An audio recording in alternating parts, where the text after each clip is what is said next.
Santo. Amen.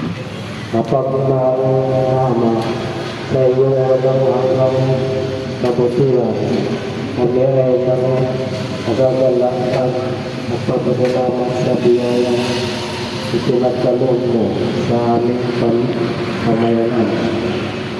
Kapag pagdating ng mga nabihing ng Fatima, aming ina at gabay sa pananampalataya, buong kababaang loob namin siyang tinatanggap sa aming munting tahanan.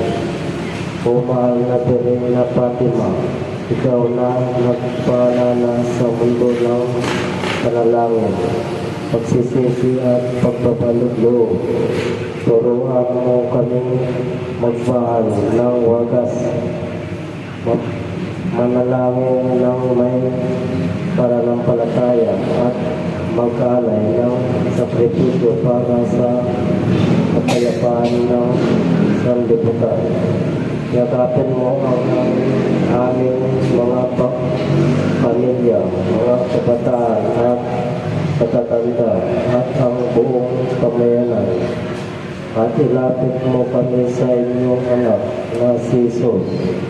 Sa inyong pagdanaw, naway maramdaman namin ang iyong presensya, isang presensyang nagbibigay amin, pag-asa at lakas.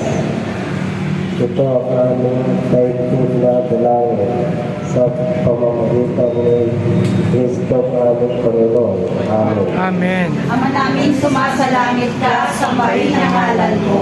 Mapasa amin ang kaharian mo, sundin ang loob mo, dito sa lupa para lang sa langit.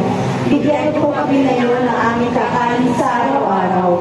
Patawarin mo kami sa aming mga sala, para pagpapatawad namin sa nagkakasala sa amin. At huwag mo kami pahintulot sa tukso, at yagyan kami sa lahat ng masama. Amen. Aba, Ginoong Maria, napupuno ka ng grasya, ang Panginoon Diyos ay sumasa iyo. Bukod ka pinagpala sa babaeng lahat at pinagpala naman ay yung anak na si Jesus. Santa Maria, Ina ng Diyos, ipanalangin mo kami makasalanan, ngayon at kung kami mamamatay. Amen. Luwalhati sa Ama, sa Anak, sa Diyos,